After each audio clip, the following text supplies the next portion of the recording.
రీసెంట్‌గా మనం హైదరాబాద్‌లో హెచ్‌సీయూ ఇష్యూ చాలా చూసాం. అలాంటిదే ఛత్తీస్‌గఢ్‌లో గూడా జరుగుతుందని విన్నాం. అసలేంటి మేడం ఇది? ఈ మధ్యలో ఏమైతుంది అంటే డెవలప్‌మెంటు, కన్‌స్ట్రక్షను, ఇన్‌ఫ్రాస్ట్రక్చరు స్టేట్‌ని డెవలప్ చేద్దామని చెప్పేసి, లేకపోతే కోల్ మైనింగ్ అని, ఇదని, అదని చెప్పేసి మొత్తం ఎన్వైర్న్‌మెంట్‌ని ఖరాబ్ చేయడం ఒక పెద్ద ఇదైపోయింది. అంటే ఒక కొత్త ట్రెండ్ లాగా స్టార్ట్ అయింది. ప్రతి స్టేట్ డెవలప్‌మెంట్ చెయ్యాలి. చెయ్యొద్దని అంటలేను. But not at the cost of environment. ఎట్లా అంటే అంటే ఎన్వైర్న్మెంట్ ఖరాబ్ చేసుకుంటూ, ప్రకృతిని ఖరాబ్ చేసుకుంటూ, దాని మీద రోడ్స్ వేసుకుంటూ పోతుంటా అంటే ఆ రోడ్స్ ఎందుకు పనికొస్తాయి? చెట్లన్నీ కొట్టేసుకుంటూ వెళ్తే ఎందుకు పనికొస్తాయి? సో ఇక్కడ హెచ్‌సీఎల్ ఎట్లయితే మొత్తము ఫారెస్ట్‌ని అంతా తీసేసి ఎట్లయితే ఒక ఐటీ కంపెనీ పెడదాం అనుకున్నారో ఇక్కడొచ్చి వీళ్ళు అదంతా ఫారెస్ట్ అంతా తీసేసి కోల్ మైనింగ్ చేస్తున్నారు. కోల్ మైనింగ్ అంటే తెలుసు కదా, మామూలు కోల్ అంతా ఎక్స్ట్రాక్ట్ చేసేసి ఆ కోల్ని యూజ్ చేసుకోవడం, దానివల్ల ఏమంటే చాలా హ్యూజ్ అమౌంట్స్ అంటే చాలా డబ్బులు వస్తాయని చెప్పేసి దీని మీద కాన్సన్ట్రేట్ చేసి దీని మీద చాలా కాన్సన్ట్రేట్ చేస్తున్నారు. అండ్ దాని నుంచి ఎలక్ట్రిసిటీ అనేది ప్రొడ్యూస్ చేస్తున్నారు. సో ఇది ఈవెన్ అంటే ఇంకోటి, ఈ ఫారెస్ట్ అనేది కంప్లీట్గా ఇప్పుడు హెచ్‌సీయూ అంటే దాని ప్రాపర్టీ వచ్చేసి గవర్నమెంట్ వాళ్ళది. కానీ ఇక్కడ ఈ ఛత్తీస్గఢ్ ఇక్కడది చూస్తే ఏంటంటే అది ట్రైబల్స్ది. ఓకే, ట్రైబల్ వాళ్ళ ప్రాపర్టీ ఎవ్వరు కూడా ముట్టడానికి ఉండదు. ఈవెన్ గవర్నమెంట్ ముట్టడానికి ఉండదు. ట్రైబల్ వాళ్ళదే. వాళ్ళకి ఒకసారి వాళ్ళకి ఇచ్చేసినాము అంటే ఆ ట్రైబల్ యాక్ట్ కింద అది వాళ్ళదే. బట్ అక్కడ ఏంటంటే వాళ్ళని కూడా పక్క జరిపి, వాళ్ళని పట్టించుకోక, వాళ్ళ లైఫ్స్ అన్ని పనంగా పెట్టేసి వీళ్ళు ఇదంతా చేస్తూ ఉన్నారు.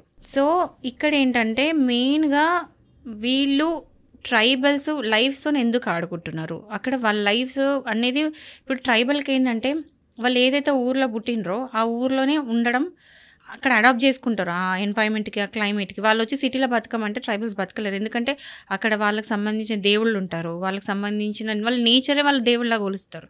అట్లా నేచర్ని దేవుళ్ళ కొలిచే వాళ్ళు నేచర్ని ఖరాబ్ చేస్తున్నారు, అక్కడ బయోడైవర్సిటీ ఖరాబ్ చేస్తున్నారు. అంటే వాళ్ళ ఫీలింగ్స్తోని, వాళ్ళ ఫెయిత్, వాళ్ళ బిలీఫ్స్తో ఆడుకున్నట్టే, అవునా? సో వాళ్ళది పట్టించుకుంటలేరు అక్కడ. ప్లస్ అక్కడ చెట్లు కొట్టేయడము, అక్కడ ఎన్నో రకాల అంటే జంతువులు ఉన్నాయి, వైల్డ్ యానిమల్ ఉంది, బయోడైవర్సిటీ ఉంది, ఫ్లోరా అండ్ ఫౌనా ఉంది. అవంతా కూడా కేర్ చేయకుండా మైనింగ్ చేసుకుంటూ వెళ్ళిపోతూ ఉన్నారు. సో దీనివల్ల డిస్ట్రక్షన్ ఏం లాభం ఉంది? ఏం డెవలప్మెంట్ ఉంది? ఒక డెవలప్మెంట్ డిస్ట్రక్షన్కి దారితీస్తుంది అన్నప్పుడు ఆ డెవలప్మెంట్ ప్రజలకు అవసరం లేదు. సింపుల్గా ఈ ఫ్యాక్ట్ చెప్తున్నాను. సో ఇక్కడ ఇది అనేది జరుగుతుంది. అండ్ కోర్టు నుంచి ఆర్డర్స్ ఉన్నాయి, అయినా కూడా వాళ్ళు పట్టించుకుంటలేరు. అంటే ఇది మొత్తం చేసేది మళ్ళీ గవర్నమెంట్. టోటలీ డిస్ట్రక్షన్ చేసేది గవర్నమెంట్, స్టేట్ గవర్నమెంట్ చేస్తుంది. ఈవెన్ జ్యుడిషియరీ ఇందులో ఇన్వాల్వ్ అయినా ఏ ఆర్డర్స్ కూడా పట్టించుకోకుండా చేస్తుంది. ప్లస్ ఇది కాకుండా 5th షెడ్యూల్ ఆఫ్ కాన్స్టిట్యూషన్ ఏం చెప్తుంది అంటే protection of environment. So environment protect చేయండి అని చెప్పేసి ఆ కాన్స్టిట్యూషన్ ప్రకారము ఈవెన్ కోర్ట్ ఆర్డర్స్ పెడితే కూడా ఏది పట్టించుకోవట్లేదు. వాళ్ళు చేసే పనులు చేసుకుంటున్నారు. అందరి దృష్టి వచ్చి హెచ్‌సీయూ మీద ఉంది. బట్ హెచ్‌సీయూ కంటే కూడా ఎక్కువ దారుణాలు ఇంకా నెక్స్ట్ లెవెల్ రేంజ్లో అక్కడ ఫారెస్ట్ అనేది ధ్వంసం చేస్తున్నారు. అక్కడ అది కాకుండా ఒక ట్రైబల్స్ ప్లేస్ని టచ్ చేస్తున్నారు, బయోడైవర్సిటీని ఖరాబ్ చేస్తున్నారు, అన్నీ ఖరాబ్ చేస్తున్నారు. బట్ మన కాన్సన్ట్రేషన్ దాని మీకు వెళ్ళట్లేదు. ఏ మీడియా ఇది కవర్ చేయట్లేదు. ఇది అసలు బయటకే రావట్లేదు ఈ న్యూస్. సో హెచ్‌సీయూకి అందరు ఎట్లా పోరాడి ఈ ఆర్డర్స్ తెచ్చుకున్నారో ఈ ఛత్తీస్గఢ్ ఈ ఇష్యూ కూడా అందరూ ఇంతే ఈక్వల్ ఏమంటారు సపోర్ట్ ఇచ్చి దానికోసం ఫైట్ చేసి ఆర్డర్స్ తెచ్చుకోవాలి, చెక్ అనేది పెట్టాలి. ఇది వరల్డ్ వైడ్గా ఈ న్యూస్ తెలిసేటట్టు ఉండాలి, అంత దూరం తీసుకెళ్ళాలని చెప్పేసి నేను ఈ మీడియా ద్వారా కోరుకుంటున్నాను. So ministry of environment and forest protection committee ఒకటి ఉంది. సో అడ్వైజరీ కమిటీ ఏం చెప్పిందంటే అక్కడ నో గో జోన్ అని చేసి చెప్పింది. అంటే అక్కడికి అసలు వెళ్ళొద్దు, దాని జోలికి వెళ్ళొద్దు అని చేసి మినిస్టర్ చెప్పింది.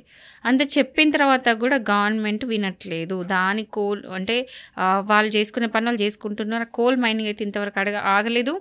ఈవెన్ ప్రొడక్షన్ ఆఫ్ ఎలక్ట్రిసిటీ కూడా దీని మీద బేసిస్ తీసుకొని ఏది కూడా ఆగుతలేదు. సో ఇదేంటంటే మనము సేమ్ అగైన్ మనకి ఇప్పుడు ఆర్టికల్ 48, ఆర్టికల్ 51 ఏవైతున్నాయో అన్నీ కూడా ఎన్వైర్న్మెంట్ ప్రొటెక్షన్ కోసం, ఫారెస్ట్ ప్రొటెక్షన్ కోసం ఉన్నవి. సో ఈ ఆర్టికల్స్ కింద అండ్ ఆల్సో ఎన్వైర్న్మెంట్ ప్రొటెక్షన్ లా ఉంది. దీని కింద ఏంటంటే ఎవరైనా సరే వెళ్ళి పిల్ వేసుకోవచ్చు. ఇప్పుడు ఎట్లయితే హెచ్‌సీయూకి పిల్ వేసినారో దీనికి కూడా వెళ్ళి పిల్ వేయొచ్చు. ఫస్ట్ థింగ్ ఏంటంటే మనకు హెచ్‌సీయూకి మనకు ఆ న్యాయం కూడా ఎందుకు జరిగింది తెలుసా? అందరు ముందుకు వచ్చి సపోర్ట్ చేసిండ్రు, అక్కడ ఎవరు చేస్తలేరు. సో ఈ న్యూస్ ఎంత వీలైతే అంత అంటే స్ప్రెడ్ అయినంత అయితేనే అట్లీస్ట్ ఇది న్యూస్ అంతా బయటకు వస్తే ఏమైనా న్యాయం జరిగే ఛాన్సెస్ ఉన్నాయి. Okay madam, thank you.